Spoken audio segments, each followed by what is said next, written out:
Pastor Eileen came up, we can just say we had church this morning. Amen. Man, it was some good stuff that was just told. But we are in the middle of the series, Thy Kingdom Come. I have a word for you guys this morning, but we're coming out of the series for such a time as this. How many of y'all enjoyed that series?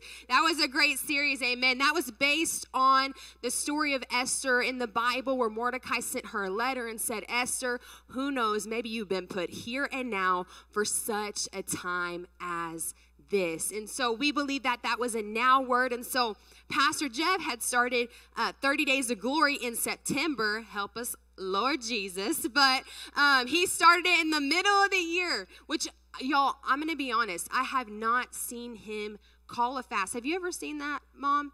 And I've not seen him call a fast in the middle of the year, but he believed that we needed to fast as a corporate body now for such a time as this, that we're living in unprecedented times in our nation, in our world, and the church and the body of God needed to come together, join together like Esther did with the Jews, and fast for the will of God to be done in our world. Amen. And why are we fasting? Why are we believing? What are we praying for? We are specifically praying for what this series is called, and it's Thy Kingdom Come, Thy Will Be done. So you ask, what are you fasting for? What are you praying for? We're believing that God's kingdom come and God's will to be done on earth as it is in heaven. Whatever God wants to do, we want to make room for him to do in our lives. Amen. So we believe that we want the will of God in our nation, in our families, in our jobs, in our finances, not our own will, because sometimes we have our own thoughts and our own will, not the will of the devil, but the will of God. And so as a corporate body, we are taking the time to say, you know what, we're gonna make sure that we're taking action and we are fasting and praying for this time. Because again, we live in unprecedented times, and as we talked about in the last message, I really believe the church of God is gonna shine like never before. That this is a new season, that God is doing a new thing, and he wants us to be a city on a hill and a light to the world. How do I know he wants us to do that? Because the Bible says it.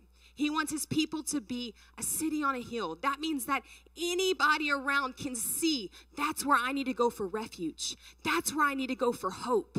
A city on a hill is something that you cannot miss. Whenever you're driving, if Houston was up on a big hill, when you're driving toward Houston and you see all these big skyscrapers and all this big stuff, you can't miss it. You say, man, I see that city. That's what the church is supposed to be. Where the people in your job say, man, I see that guy. Where the people in your family say, man, I see that woman's faith. I see refuge. I see hope in her. I see joy in her. She's a city on a hill. She looks different than the darkness. She's got light inside of her. That's what the church in unprecedented times, in crazy times, in times where things seem to be getting kind of dark and kind of crazy, we are called to be a light. Amen. We are called to be a city. And you go, how do I become a city on a hill and a light to the world? How do I do that? Tell me how to do it. You know, the first thing is that we have to stand out. To be a city on a hill, it stands out of everything else around it.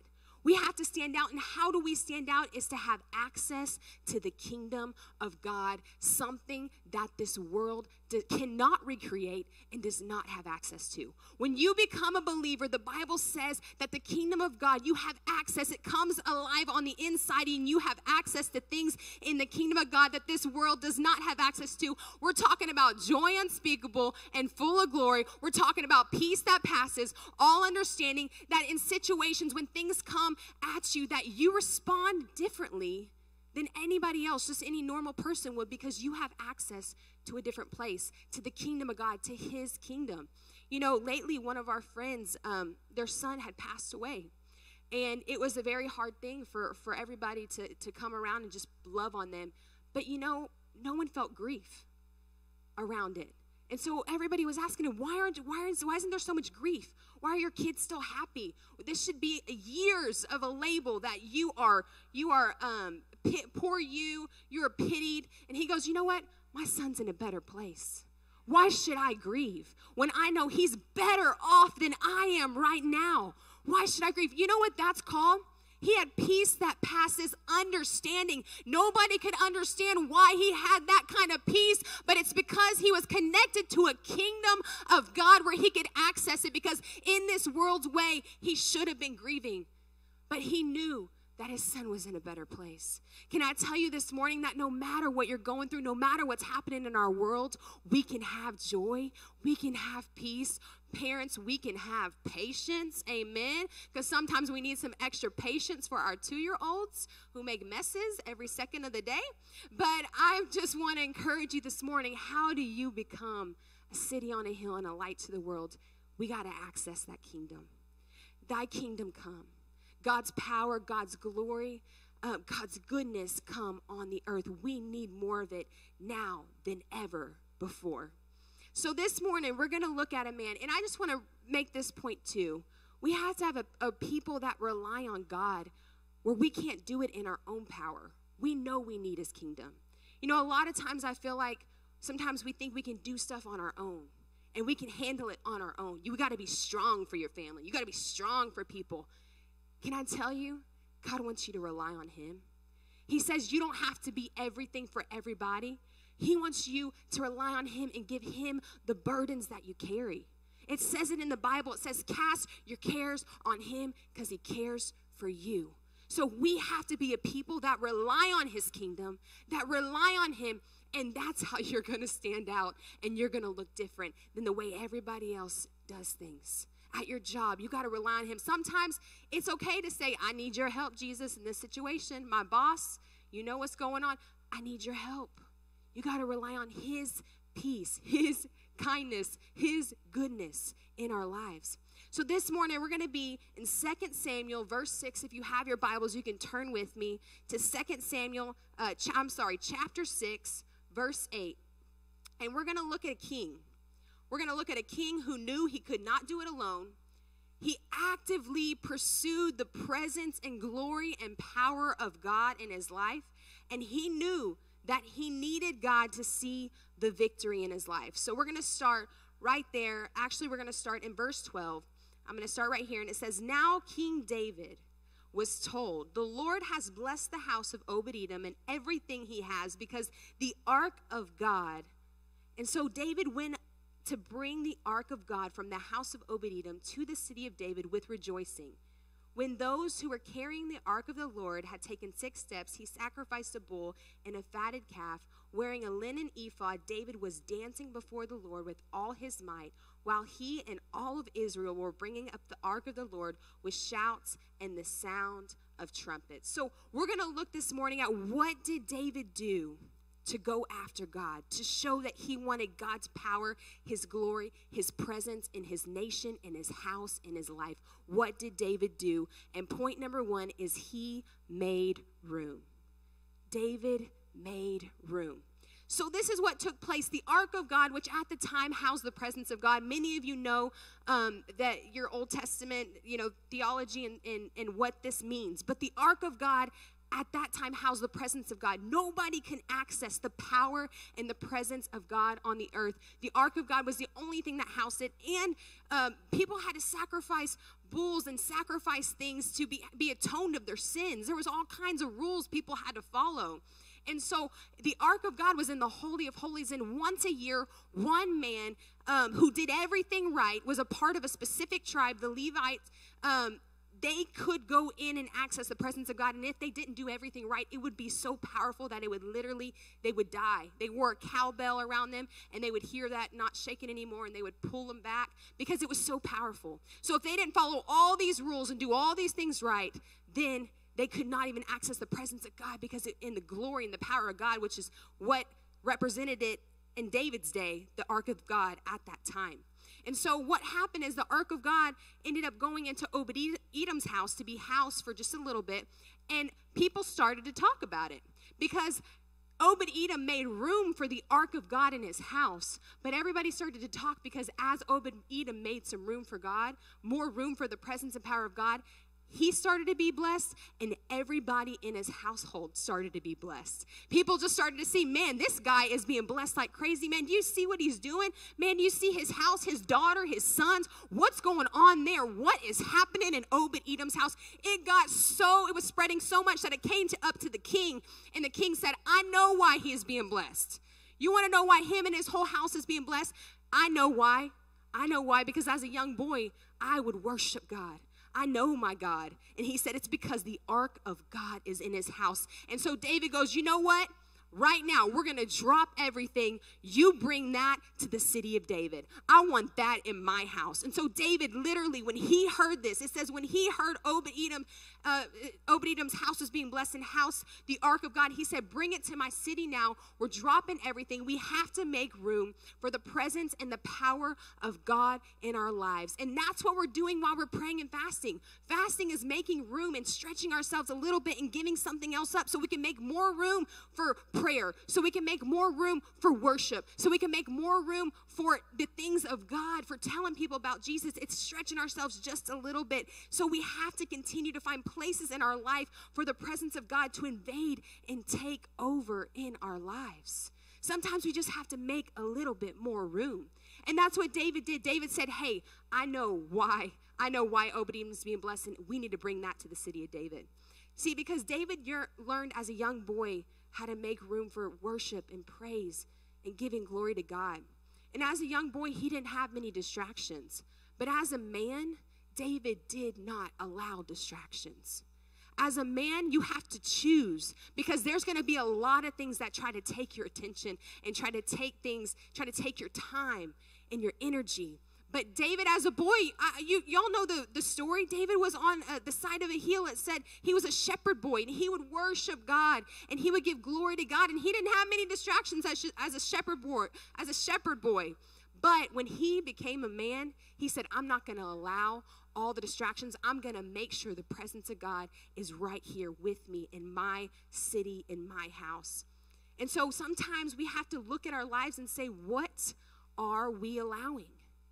What are you allowing in your life? Parents, what are you allowing in your kids' lives?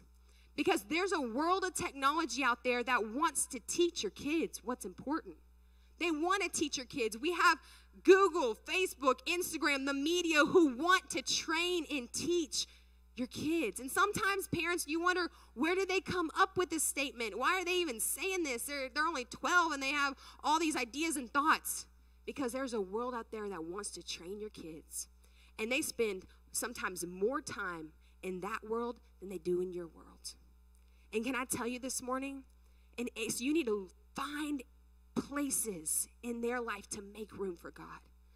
Make sure that they are in the house of God. Make sure that worship is on their playlist. Make sure on their radio, when they get to choose, that they are making room for God in their lives. Because guess what? Their environment will influence them, but parents, you control the environment. You have all the control of their environment. And even in our lives as adults, as not as kids, we are influenced by our environment. The things that the Bible even says it in Proverbs. It talks about how who you hang out with is who you're going to become. Those ideas, those things that people say are okay that aren't really okay because the Bible says it's not okay, but somebody else says it is, and you're around people saying it is enough that it becomes okay, but it's really not, starts to seep into your life. Can I tell you that the Bible has to be the basis of every truth that we find in our lives? Because the people you're around, your environment will start to dictate what is right and what is not. The Bible says don't gossip. The Bible says don't do this, don't do that. But if you're around that enough, it just becomes your normal nature. The Bible says don't look upon the wrong thing. But if you're around that enough and you allow it enough, it just becomes part of nature. And can I tell you this morning that you have to change your environment up sometimes? You look, what are you allowing in your life? Because that is what is going to influence you. We have to be careful and alert and make sure that we are making room for God in every single area and let him take over. And if you're going to fast something, if there's something that you say, you know what, I'm allowing something wrong in my life, man, fast it. Go ahead and say, I'm stopping. I'm cutting myself off, and I'm going to make room for God. That time I spent doing one thing, I'm going to make room for God. I'm going to put worship. I'm going to put preaching. I'm going to put my podcast up. Every time I think about going and taking that drink, or every time I think about that addiction, or every time I think about saying something bad about somebody, I'm not going to be negative. I'm not going to be addicted. I'm not going to be the things the Bible tells me not to be. Instead, this is the time to do it for such a time as this. Fast and say, I'm going to put God in front of me, in front of my eyes, in front of my life. I'm going to make more room. I got to make more room. I got to make more room for such a time as this. And can I tell you that David went as far as to say in 2 Samuel 7, 1 and 2, we see David and we see him sitting at his house, and he goes, you know what? I have so much room in this palace. I have an amazing house. Why doesn't the ark of God, the most important thing, have a house even better than this? And he started to build. That's when he started to come up with the plans to build the temple of God that housed the ark. And I just want to encourage you, don't put God in a back corner in the small room of your life. You want him front and center in your house, in your job, on your Facebook feed, on your radio station. Put him front and center. Don't just put him in a back corner. And David started making plans. He said, I'm going to build a bigger, better, more expensive, more amazing place to house the presence and the power of God in my life than I even do for my own self. So can I tell you, that says to me that sometimes we allot all this time for ourselves, all this time for entertainment in our lives, all this time for things that we want. Can we make more room for God than we even make for ourselves? Can we say we want there to be more time that we spend with God? We want there to be more events that we do for God and not just for us. Amen? And number 2, I'm going to have to move to the next point. Amen. Number 2 is David, he made it the big deal. He made the ark of God the big deal, the biggest deal in his life. No matter what people said, no matter what was going on, no matter what was happening in his nation, he made it the biggest deal. And I just want to encourage you this morning, he made it the biggest deal to the point he danced his clothes off, okay? Not all of them, but some of them. He made it the biggest deal in his life. And I don't know about you, but sometimes there's projects in your life where there's a deadline and it becomes the biggest deal. There's a deadline you have to meet, and you're going to stay up night after night to meet that deadline. Or me and my husband, we were finishing a home, putting it on the market a week ago, and man, it was a big deal. We had a deadline to meet, and we worked our makeup off. We worked our hair down. We worked our tail off. We literally worked so hard to make sure that we met that deadline because it became the big deal. Can I tell you that the presence and the power and the kingdom of God in our lives have to be the biggest deal? David said, if I'm going to work hard for anything and I'm going to make anything the big deal, it's going to be this ark. It's going to be the ark of God in my city and in my life. I'm going to give it all to make sure that it is the big deal. So I want to read what he did in 2 Samuel chapter 6, verse 16. Let's read this. It says, as the ark of the Lord was entering the city of David, Michal, daughter of Saul, watched him from a window, and when she saw King David leaping and dancing before the Lord, she despised him in her heart. Why was he leaping and dancing before the Lord? Why was he giving so much energy? Why was he doing all that?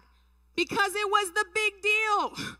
You give energy for things that are big deals in your life. You dance and you get excited when your grandkids have their birthday party. You get excited when something that you really, really want comes in the mail. You get excited for things. He said, I'm going to give more energy and leap and dance more because the ark of God is in my city.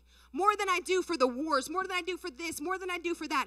I'm going to make sure that I am making this with my energy a big deal. People will know that it's a big deal because they'll see what a big deal I'm making it. So they brought the ark of the Lord and set it in its place inside the tent that David had pitched for it. And David sacrificed a burnt offering and fellowship offerings before the Lord. So he's still making it a big deal. They're sacrificing things. They're celebrating. They're having cake and loaves.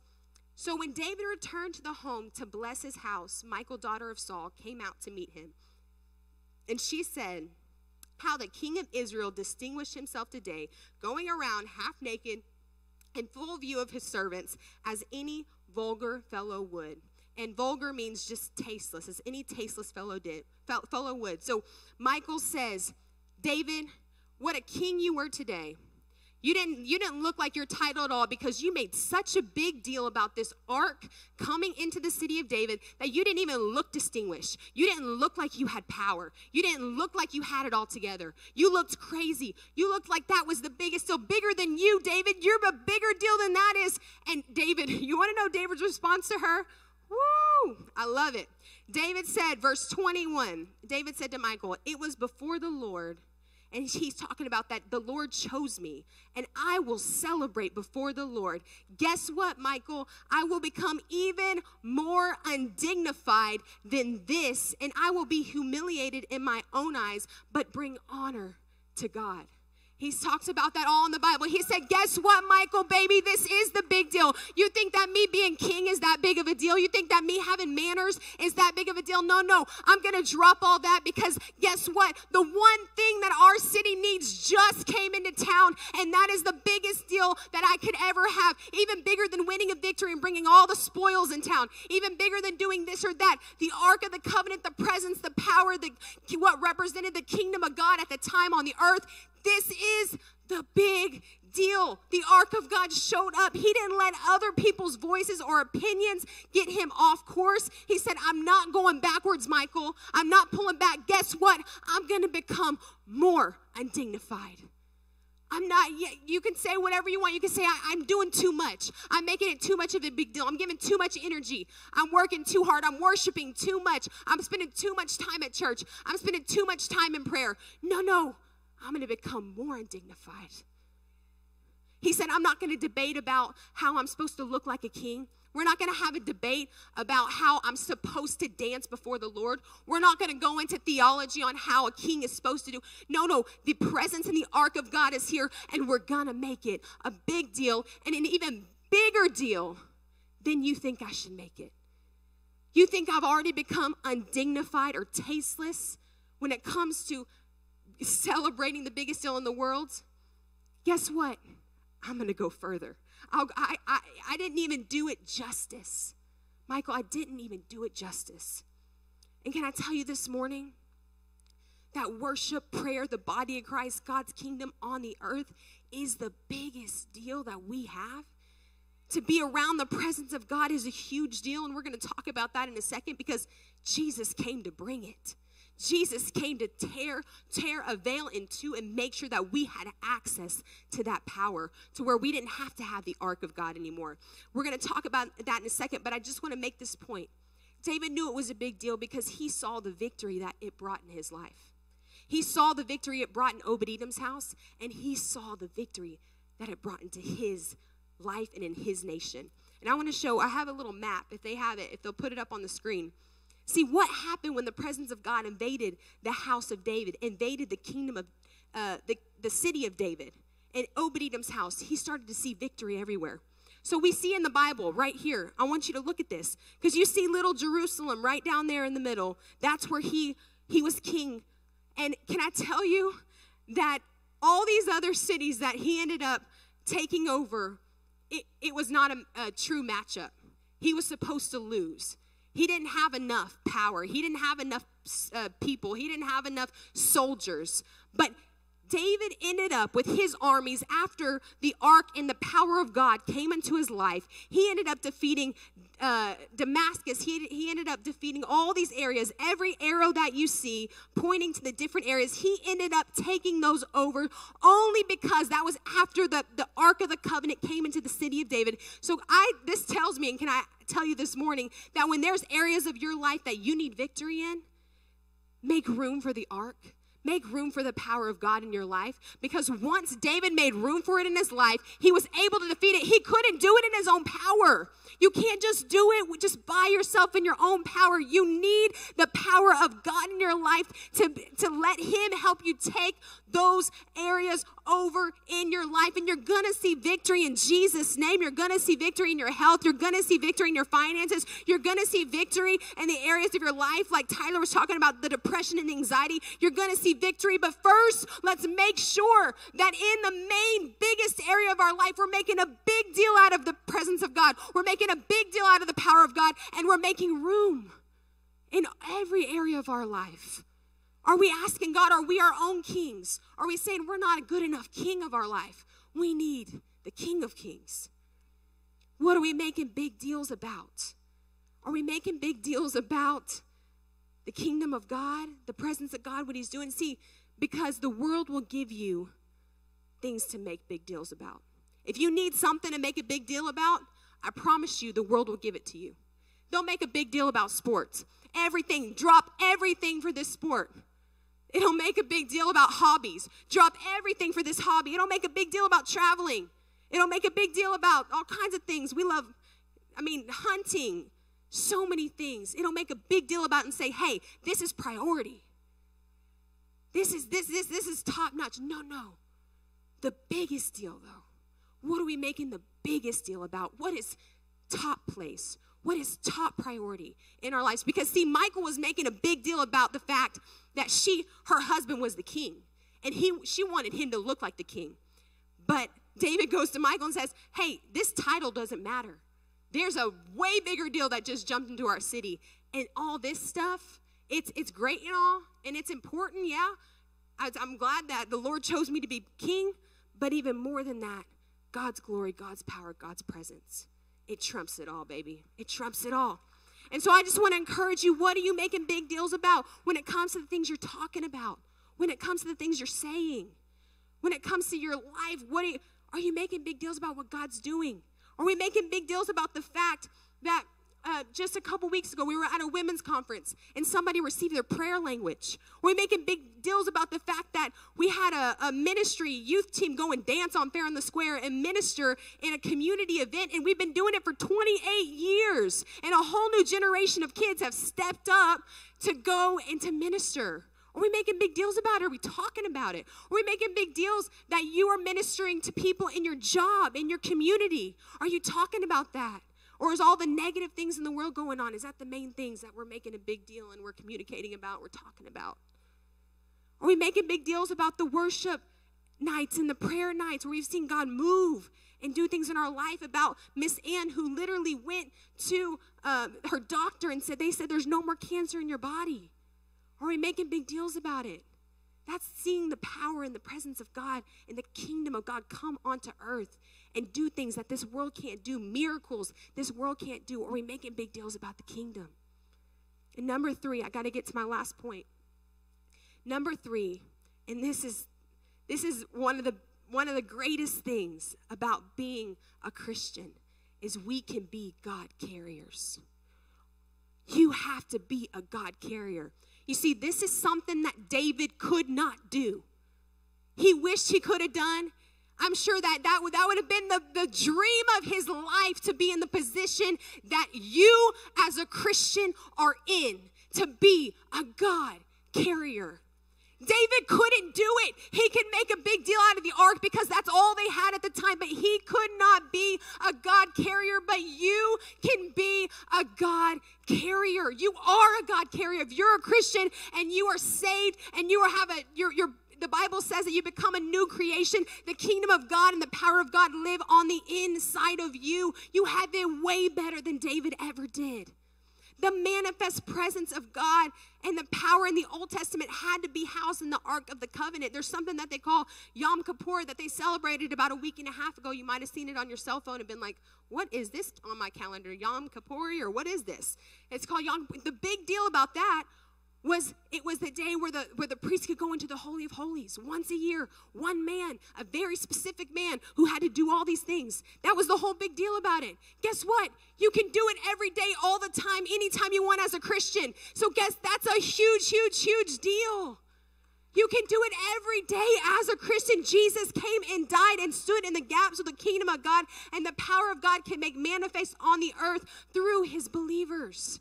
Jesus came to tear the veil. Matthew 27:59 symbolizes, it talks about tearing the veil in two. And it symbolizes what Jesus came to give us. David was a God chaser, but now we get to be a God carrier. So when you receive salvation, the Holy Spirit lives on the inside of you, and we have to choose to take the power that we already have access to, God has already given us, and put it into action. Amen. We get to be a God carrier and take it to the world around us. That's how we're a city on a hill and a light to the world, that we're constantly taking it to the world around us. When people are sick, do they know they can come to you? When people are hurting, do they know they can come to you and find rest in prayer? Do people know at your job? Do people know around you? God uses his people to bring forth his power and his kingdom on the earth. I want to read a scripture, Romans 8:10. It talks all about it. It says, "And Christ lives within you. So even though your body will die because of sin, the Spirit gives you life because you have been made right with God. The Spirit of God who raised Jesus from the dead lives in you." It lives inside of us. Man, David wished he was in your spot. King David was like, man, I just wish I could be you, because you could be a God carrier. You have it so much better, and his power works in and inside you. So I think as a church, let's make more room for him in the areas that we haven't. Let's make it a bigger deal than we have before, and let's make sure that we're carrying it to the world around us. Amen. We're going to new levels. We're taking it to another level. We're going to see God's manifest kingdom come on this earth, and his will be done because we are taking action on it. Amen. Because he lives inside of us, and we are being carriers of it. We are giving it and showing people, the world around us, how good our God is. Amen. Let's bow our heads and close our eyes. I just want to say a quick prayer. God, I thank you, Lord, that you have given us access to your kingdom. You are so good, God. And we thank you, Lord, that we make a big deal about what you make a big deal about. God, I thank you, Lord, that we won't just go with what the world says is so important, or go with what our friend says is so important, or go with what our flesh says is so important and that we think we need. But God, we know that the biggest deal in our lives and the thing that we need is you first. The Bible says, seek first the kingdom of God and his righteousness, and all these other things will be added. All the things that we are searching and striving for will be added. God, help us as believers to first seek you and to carry your kingdom and bring it to this earth around to every person around us, God. And we pray that prayer, your kingdom come, your will be done in Jesus' name. And everyone said, amen and amen.